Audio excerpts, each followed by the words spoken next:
ښکاري دا غټ اوچت دې ته ویلی شي غار ثور دا د خبره وګورئ دا د نبي پاک علیه الصلاة والسلام د هجرت ځای دی او دا بره چې کوم سر دی د دې غره دلته یو غار دی دلته ابوبکر صدیق رضی الله تعالی عنه او نبی مهربان صلی الله علیه وسلم دلته یو ځای شوي او ټول کفار د نبي پاک علیه الصلاة والسلام شهادت پسې راوتي او د کافرانو چې کوم مشرانو د مکې هغوی انعام هم ایښودی و چې چا نبي پاک ژوندی راواسته یا یې قتل که هغه ته 100 اوښان انعام به ورکولی کېږي نبي پاک علیه الصلاة والسلام د دین د غلبې دپاره د دین د نشر و اشاعت دپاره د خپل ځان پروا ونه کړه د خپل ملګري ونه کړه د کور نه راوواته او دوه په دوه راووتل بغیر د اسلحې راووتل او رالل دلته روان مدینې طرف ته د الله تعالی په حکم باندې او دلته بره پټ شول د کافرانو نه روایتو کې دا راځي بعضې روایت اگر چې ضعیف هم دي یو کونتره راله هغې زر جاله جوړه کړه او جولاګۍ او غره راله هغې خپله جاله برابره کړه او غر یې پټ کړه صحیح تاریخ کې امام ابن کثیر لیکلي دي چې کافران غر ته راورسېده او بکر صدیق د غر نه ګوري د نبي پاک علیه الصلاة والسلام باندې ډېر خفه شو او نبي پاک علیه الصلاة والسلام ته فرمایي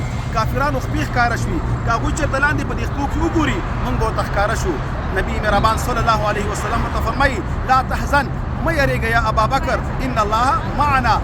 مونږ سره الله تعالی دی زمونږ مدد به الله تعالی کوي امام ابن کثیر په دې مقام کې لیکلي دي که د کافرانو نبي پاک او ابوبکر لیدلی هم وي الله به رانده کاڼه کړی وي الله به شل کړی وي هغوی په دې قادر کول الله تعالی نه چې نبي پاک او ابوبکر یا ونیسي او یا یې شهید کړي ځکه الله تعالی دا اراده وه چې نور د اسلام دا کاملی او دا به د امت د دنیا ګوټ ګوټ ته رسوي او د امت به زیاتېږي نبي پاک علیه الصلاة والسلام 3 ورځې غار یار سره ابوبکر صدیق دغلته تیر کړل او نبي پاک علیه الصلاة والسلام په دې غر باندې بره ختلی وه دا کومې چې لارې جوړې شوي دي دا باد کې جوړې شوي دي دا کومې آبادۍ چې موږ تاسو ته ښکاري دا باد کې جوړې شوي دي دا شړه وه هېڅوک هم نه نبي پاک علیه الصلاة والسلام سره د الله محبت و د الله تعالی د دین محبت و او د دې امت محبت و چې دا دین به تر اخره پورې رسیږي د دنیا تر ګوټ ګوټ به رسیږي او موږ ته الحمدلله د نبي پاک دا قرباني د برکت نه د عظیمه کلمه موږ ته الله نصیب کړې ده د دغې وجې نه موږ ته پکار دي چې بار بار درود په پیغمبر مهربان ووایو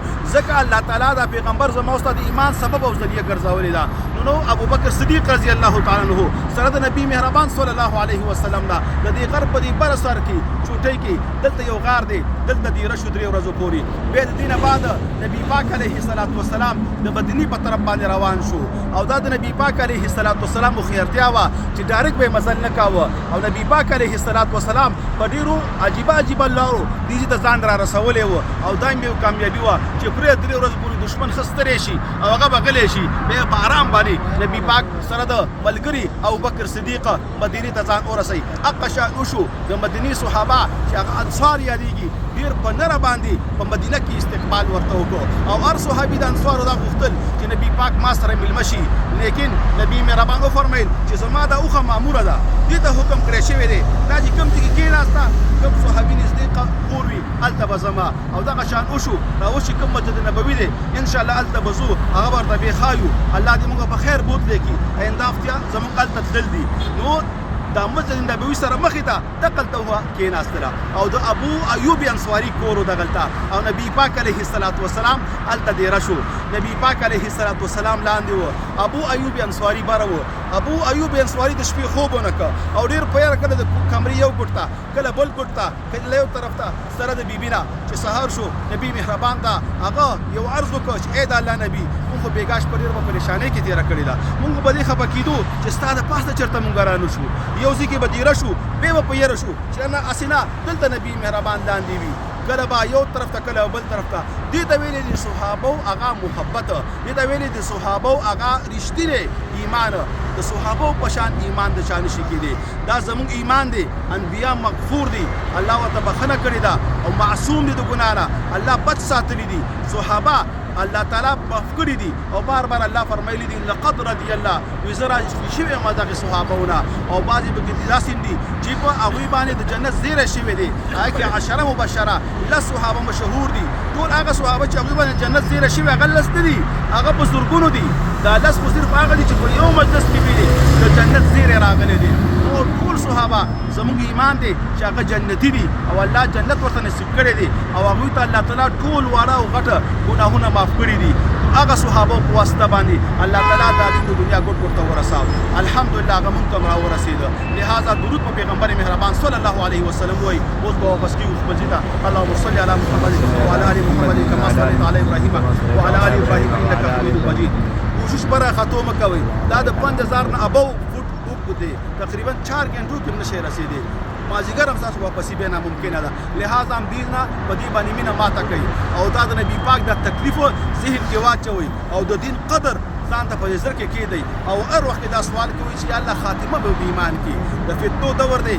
یا الله ایمان می خراب مکی او یا الله زما د ایمان زما د مور او پلار او زما د بچو او زما د بیبي ایمان محفوظ وساتي لوی سرمایه او د امید شي هغه مو تاسو سره ایمان دی ایمان دی الله را نه خرابوي د ایمان سودا به نه کوي ایمان باندې به ډېر یریږئ د صحابو هم ډېره یره وه او دا به یې غوښتل چې الله خاتمه په ایمان کړي موږ هم دا دعا غواړو چې الله زموږ خاتمه په ایمان کړي دعا وکړئ اللهم ربنا آتنا فی الدنیا حسنه وفي الاخرة حسنه وقنا عذاب النار یا الله څومره ملګري چې راغلي دي د دوی نه دا عمره ته قبوله کړي څومره عبادتونه طوافونه ذکر اذکار تلاوتونه سیم کړي الله تعالی معلوم دي الله تعالی قبول کړي یا الله موږ چې د کلو نه راتلو د خپل کورونو راتلو سملګرو موږ ته دعاګانو ویناګانې کړي دي یا الله کاغه زموږ نه هېرې دي او یاد دي یا الله هغه ټولو ته د هغوی شرعي حاجتونه پوره کړي د هغوی مشکلات حل کړي یا الله موږ چې د کور نه راتلو نو موږ په کورونو کې څه بیماران وو یا الله هغوی ته شفای کامله عاجله مستمره ورنصیب کړي دې مجلس کې د چارونه چا بایګان د چا مور او پلار یا چا بچي یا چا کور والا څوک هم وفات شوي یا الله تعالی ته معلوم دي